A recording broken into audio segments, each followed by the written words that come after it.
عن عمر بن الخطاب رضي الله عنه قال قال رسول الله صلى الله عليه وسلم إن الله ينهاكم أن تحلفوا بآبائكم.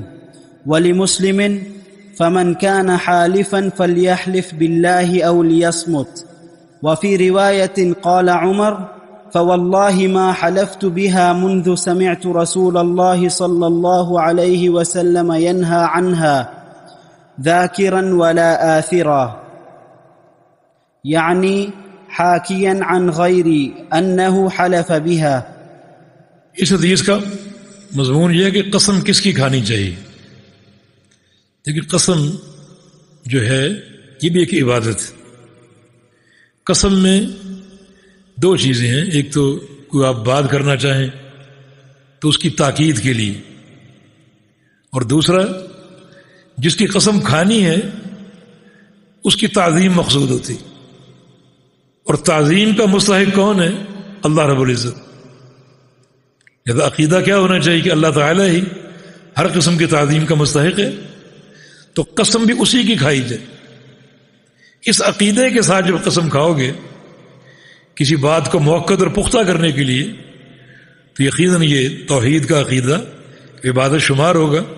اور غیر اللہ کی قسم کھاؤ گے تو یہ غیر اللہ کی تعظیم ہوگی، جو کہ شرک میں انسان کو داخل کر سکتی ہے. بلکہ بعض علماء نے اس کو شرک قرار دیا، اور بعض علماء کی رائے کہ شرک اصغر ہے، اور یہ شرک اکبر کا سبب بن سکتا ہے. آپ غیر اللہ کی قسمیں کھائیں، اس قدر کھائیں کہ اس کی تعظیم آپ کے دل میں بیٹھ جائے.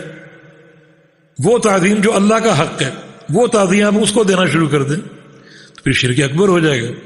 اس لیے فرمایا کہ ان اللہ ینہاکم ان تحلفوا بآبائکم، اللہ پاک آپ کو روکتا ہے کہ اپنے باپ دادوں کی قسمیں کھاؤ. ہر غیر اللہ کی قسم ناجائز ہے، لیکن یہاں خاص طور پہ باپ کا ذکر اس لیے کیا کہ جاہلیت کے دور میں لوگ اکثر اپنے آباء و اجداد کی قسمیں کھایا کرتے تھے. تو کسی بھی غیر اللہ کی قسم کھانا باطل ہے اور ناجائز ہے، کیونکہ قسم کے اسباب میں سے ایک سبب تعظیم ہے جس کی قسم کھا رہے ہو، اور تعظیم کا مستحق صرف اللہ رب العزت ہے. صحیح مسلم کی حدیث کے الفاظ ہیں فمن کان حالفا فلیحلف باللہ اور لیصمت. جو شخص قسم کھانا چاہے وہ اللہ کی قسم کھائے، یہ امر کا صیغہ جو کہ وجوب اور فرضیت کے لیے ہے. اور لیصمت، اگر اللہ کی قسم نہیں کھا رہا تو خاموش ہو جائے، پھر بات نہ کرے. غیر اللہ کی قسم کھائے گا تو وہ شرک ہوگا، اور شرک اس کے لیے مہلک ہے. شرک ظلم عظیم ہے جو بندے کے لیے تباہ کن ہے. اور عمر فرماتے ہیں رضی اللہ عنہ واللہ ما حلفت بها منذ سمعت رسول اللہ صلی اللہ علیہ وسلم، جب سے میں نے پیغمبر علیہ السلام کا یہ فرمان سنا ہے میں نے کبھی غیر اللہ کی قسم نہیں کھائی، کبھی غیر اللہ کی قسم نہیں کھائی. جب سے سنا ہے کہ آپ نے اسے منع فرمایا.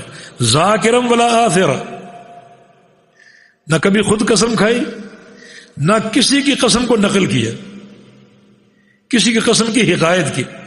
بس کسی شخص نے کوئی بات کی غیر اللہ کی قسم کھا کر، اب میں بات وہ آگے بیان کر رہا ہوں تو وہ غیر اللہ کی قسم جو اس نے کھائی ہے وہ میں نقل نہیں کرتا، کیونکہ نبی علیہ السلام نے اسے روک دیا.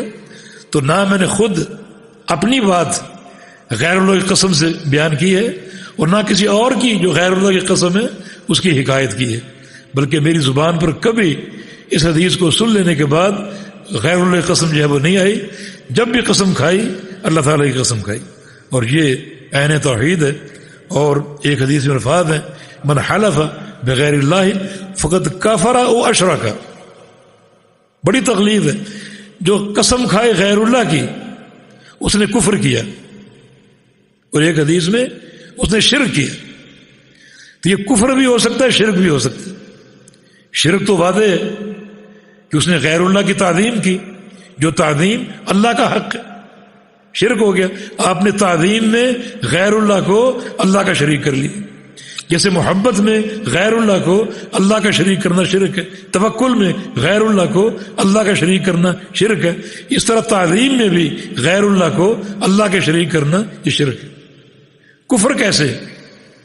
کچھ علماء کہتے ہیں کہ کفر کا حکم تغلیظاً ہے، ایک سختی پیدا کرنے کے لیے یہ خطرناک مسئلہ ہے. لیکن حدیث کا اگر معنی یہ کیا جائے کہ جو شخص قسم کھائے غیر اللہ کی، اس عقیدے کے ساتھ کہ غیر اللہ کی قسم کھانا جائز ہے، حلال ہے، تو یہ کفر۔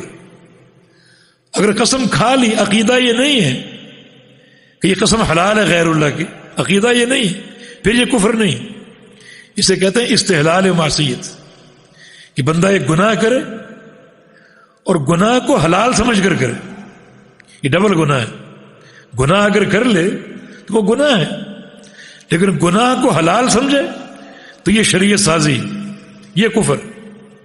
اللہ تعالیٰ نے جس چیز کو حرام کیا اس کو حلال سمجھنا یہ کفر ہے، جس چیز کو حرام کیا اس کو حلال سمجھنا، جس چیز کو حرام کیا اس کو حلال سمجھنا، یا حرام کو حلال سمجھنا، یہ سب کا سب کفر ہے۔ جی